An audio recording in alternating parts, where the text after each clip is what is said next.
Hello दोस्तों, welcome to profit मंत्र। दोस्तों, नुपुर रिसाइकलर्स लिमिटेड कंपनी का आईपीओ ओपन होने वाला है। कंपनी के डिटेल्स देखें, जैसे कंपनी करती क्या है, बिजनेस मॉडल क्या है, कब से मार्केट में, प्रोडक्ट क्या है। सेकंड, कंपनी का फाइनेंशियल स्टेटस देखेंगे, जैसा कि सेल्स ग्रोथ कैसा है, प्रॉफिट ग्रोथ कैसा है, आईपीओ लाने का कारण देखेंगे और आईपीओ का प्राइस बैंड, ओपनिंग डेट और क्लोजिंग डेट देखेंगे और अभी इसका क्या जीएमपी चल रहा है ये भी देखेंगे और फाइनली इस आईपीओ में अप्लाई करें या अवॉइड करें ये भी देखेंगे। तो दोस्तों, जैसा मैंने कंपनी का नाम बताया, नुपुर रिसाइकलर्स आईपीओ, जो कि दिसंबर 13 यानी आने वाले मंडे को ये आईपीओ ओपन होने जा रहा है और दिसंबर 15 तक चलेगा ना, 13, 14, 15 3 दिन। अभी कंपनी करती क्या है, तो दोस्तों जैसा कि कंपनी का नाम है रिसाइकल, तो यहाँ पे कंपनी रिसाइकल करती है, जो कि मेटल स्क्रैप प्रोसेसिंग और रिसाइकलिंग कंपनी करती है। अभी मेटल बोलो तो हमें ज़्यादातर लोहा जो होता है, आयरन, इसका में ध्यान आता है और स्क्रैप बोलो तो दोस्तों जैसे हम भंगार या कबाड़ा बोलते हैं। तो यहाँ पे दोस्तों कंपनी स्क्रैप का काम तो करती है, पर यहाँ पे मेटल में करती है, पर कौन सा, यहाँ लोह धातु में नहीं करती कंपनी। यहाँ कंपनी लोह धातु के अलावा जैसे कि जिंक, जिसे हम बोलते हैं जिंक धातु जो रहती है, जस्ता, उसका स्क्रैप का काम करती है।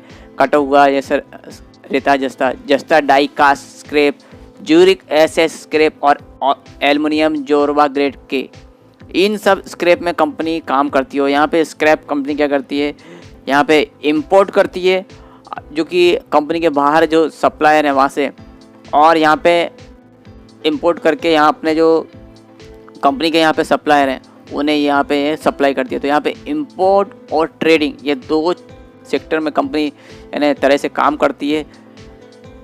एक तो इंपोर्ट से भी, बाहर से, आउट ऑफ इंडिया से भी कंपनी अपने जो कंपनी के कुछ बाहर के स्क्रैप सप्लायर है वहाँ से कंपनी माल उठाती है स्क्रैप का और यहाँ पे अपने कस्टमर को यहाँ पे सप्लाई करती है। और कंपनी इसके अलावा, स्क्रैप के अलावा भी दोस्तों कंपनी के दूसरे बिजनेस हैं। तो कंपनी ने क्या किया है, EVI टेक के सहयोग से दिल्ली NCR क्षेत्र में चार्जिंग स्टेशनों के 2 नए वर्टिकल भी जोड़े हैं और उसके साथ में मोबाइल फ़ोन की बैटरी से लिथियम आयन, कोबाल्ट और ब्लैक मास को भी निकालते हैं कंपनी और प्रोसेस कर नवीनीकरण में उपयोग करते हैं। और कंपनी अपने रेवेन्यू का अधिकांश हिस्सा ज्यूरिक प्रोडक्ट से प्राप्त करती है। तो यहाँ कंपनी के देख सकते हैं 3 लगभग यहाँ पे कंपनी के यहाँ पे अर्निंग करती है। एक तो स्क्रैप से करती है और कंपनी ने यहाँ चार्जिंग स्टेशन का भी यहाँ वर्टिकल जोड़ रखे हैं और लिथियम बैटरी है उसका भी प्रोसेस करके यहाँ पे कंपनी रेवेन्यू जनरेट करती है। और दोस्तों कॉम्पिटिटिव स्ट्रेंथ में देखें तो पॉजिटिव कैश फ्लो है कंपनी पे और एक्सीलेंट नेटवर्क मैनेजमेंट और लॉजिस्टिक है कंपनी पे और एक्सपीरियंस एंड प्रोफेशनल टीम है। तो ये कंपनी के कॉम्पिटिटिव स्ट्रेंथ है। और यहाँ पे कंपनी का अभी प्रोमोटर्स देखेंगे तो कंपनी के promoters mister Rajesh Gupta and mister Anup Garg, ये कंपनी के प्रोमोटर्स हैं। और दोस्तों अभी कंपनी का फाइनेंशियल स्टेटस देखते हैं। तो कंपनी का बोलना है हमारा फाइनेंशियल स्टेटस अच्छा है, पॉजिटिव है, कैश फ्लो और सब बातें। तो हम देखते हैं क्या यहाँ फिगर्स आप देखें मिलियन में, और ये मार्च 19, मार्च 20, मार्च 21 और ये अप्रैल, मई, जून यानी फर्स्ट क्वार्टर की 21 की है यानी। तो यहाँ पे दोस्तों एसेट देखेंगे मार्च 19 में 28.40 मिलियन की यहाँ पे एसेट, जो कि मार्च 20 में 93.66 मिलियन की हुई। तो यहाँ पे एसेट 19 के मुकाबले बड़ी है, ग्रोथ हुई है कंपनी की। और वहीं दोस्तों 21 में देखें, मार्च 21 में 251.99 मिलियन की यहाँ एकदम ह्यूज जंप देखने को मिला है कंपनी के एसेट में। तो अच्छा खासा एसेट बढ़ा है कंपनी का 19 और 20 के मुकाबले 21 में। वहीं दोस्तों 30 में देखेंगे, 30 जून 2021 में तो 330.75 मिलियन की यहाँ पे एसेट, तो और भी यहाँ पे ग्रोथ देखने को मिली है। तो ईयर बेसिस पे देखेंगे कंपनी का एसेट अच्छा खासा बढ़ा है। वहीं दोस्तों हम देखें अभी कंपनी का एसेट बढ़ा है, रेवेन्यू कैसा क्या है, तो कंपनी का रेवेन्यू मार्च 19 में 9.06 मिलियन का, जो कि मार्च 20 में बढ़ के एकदम से 132.14 मिलियन का हुआ। तो यहाँ पे ह्यूज ग्रोथ देखने को मिली 19 के मुकाबले 20 में। और वहीं दोस्तों 21 में देखें, मार्च 21 में तो एकदम से और भी ज़्यादा जंप देखने मिली कंपनी के रेवेन्यू में, 1049.72 मिलियन का यहाँ रेवेन्यू आया है। तो अच्छी खासी ग्रोथ देखने को मिली। 19 और 20 के मुकाबले। और 21 में देखें दोस्तों तो यहाँ पे ओनली 1 क्वार्टर का आया है, तो यहाँ पे भी अच्छी खासी ग्रोथ आने वाले मार्च 22 में देखने को मिलेगी। यहाँ देख सकते हैं यहाँ 400 के लगभग आंकड़ा है, तो आपको 4 गुणा 4 3 12 416 यानी 16 के दरमियान यहाँ रेवेन्यू दिखना है, 1600 मिलियन के दरमियान यहाँ पे रेवेन्यू आज तक हुआ दिखेगा। तो यहाँ पे भी देखेंगे दोस्तों जहाँ 9.06 जहाँ 132 से भी ज़्यादा और यहाँ 1049 से भी ज़्यादा, और यहाँ पे जैसे मैंने बोला 1600 लगभग यहाँ पे रेवेन्यू देखने को मिला। तो ह्यूज ग्रोथ देखने को मिल रही है कंपनी की ईयर बेसिस पे रेवेन्यू में। वहीं कंपनी का भी नेट प्रॉफिट देखते हैं कैसा है। तो कंपनी का मार्च 19 में प्रॉफिट 0.11 मिलियन का था, जो कि मार्च 20 में बढ़ के 0.32 मिलियन का हुआ। तो यहाँ पे भी दोस्तों देखेंगे अच्छे से ग्रोथ देखने को मिली 19 के मुकाबले 20 में।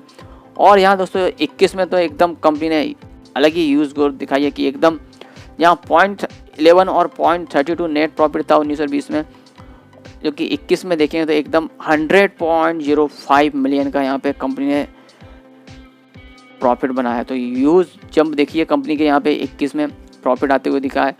और वहीं जून 21 में जो कि मार्च 22 के फर्स्ट क्वार्टर में देखें तो 66.43 मिलियन का यहाँ पे प्रॉफिट आता है। यहाँ पे भी दोस्तों अच्छी खासी जंप देखने को मिली, जहाँ एक क्वार्टर में 66.43, तो आप 4 टाइम इसको बढ़ा दें तो आप ही समझ सकते हैं कितना ह्यूज ग्रोथ देखने को मिला है कंपनी का और ईयर बेसिस पे प्रॉफिट भी। तो यहाँ पे देखेंगे दोस्तों एसेट कंपनी के शानदार हैं, रेवेन्यू भी अप ट्रेंड में शानदार बढ़ रहा है और प्रॉफिट भी ह्यूज जंप करते दिख रहा है। तो यहाँ कंपनी फाइनेंशियली एकदम स्ट्रॉन्ग दिख रही है। और ऑब्जेक्ट क्या है भी कंपनी का लाने का, आईपीओ क्यों लाना चाह रही है, तो meet out the working capital requirement. Company को वर्किंग कैपिटल की रिक्वायरमेंट इसलिए आईपीओ ला रही है। और second meet out general corporate purpose, तो और भी जनरल कॉर्पोरेट पर्पस इसलिए आईपीओ ला रही है। और to meet out the issue expenses, कुछ इशू एक्सपेंसेस इसके लिए भी कंपनी को पैसे की ज़रूरत है इसलिए आईपीओ लाई। तो ये 3 ऑब्जेक्ट हैं कंपनी के, यानी आईपीओ क्यों लाई है।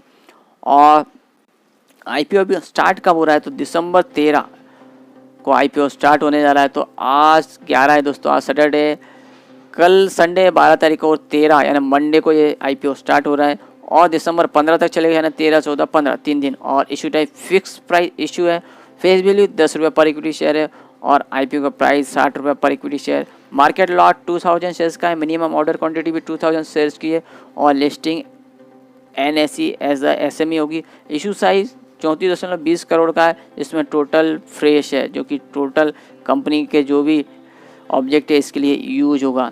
और आईपीओ दोस्तों जो इसमें हम रिटेलर्स कितना क्या अप्लाई कर सकते हैं, तो दोस्तों मिनिमम 1 लॉट और मैक्सिमम भी 1 लॉट, क्योंकि एसएमई आईपीओ है। और एक लॉट में 2000 शेयर, जिसमें 1,20,000 अमाउंट इन्वेस्टमेंट में लगेगा। और आईपीओ के पहले प्रमोटर्स का होल्डिंग 99.90, आईपीओ के बाद 72.52% रहेगा। और दोस्तों अभी इसका एड्रेस भी देखते हैं, तो कंपनी का कहाँ का है, इसमें हम अप्लाई करेंगे तो हिस्सेदारी लेने जाएंगे इसमें। तो दोस्तों नॉर्थ ईस्ट दिल्ली का ये कंपनी का एड्रेस है, फ़ोन नंबर, ईमेल आईडी और वेबसाइट आप और भी यहाँ चेक कर सकते हैं डिटेल। और रजिस्ट्रार कंपनी का स्काईलाइन फाइनेंशियल सर्विसेज ये रजिस्ट्रार है। और फ़ोन नंबर ये पूरा सा अपडेट नहीं है, ईमेल आईडी और वेबसाइट हमें अलॉटमेंट स्टेटस चेक करने के लिए उपयोगी पड़ेगी। देखते हैं जीएमपी अभी कुछ क्या अपडेट है कंपनी का। Nupur recycles IPO GMP trend, तो दोस्तों देख सकते हैं इसका जीएमपी अभी अपडेट नहीं हुआ है। जैसे कुछ आगे अपडेट होता है मैं आपको अपडेट करता रहूँगा। जैसे कि एसएमई आईपीओ में ज़्यादातर दोस्तों जीएमपी अपडेट नहीं रहता है और इसका सब्सक्रिप्शन स्टेटस कैसा है उस हिसाब से हम इसमें अप्लाई करना है या नहीं करना है हम इसमें देखेंगे। तो दोस्तों और भी अपडेट आते रहेंगे। अपडेट के लिए प्लीज़ लाइक, शेयर और सब्सक्राइब माई चैनल।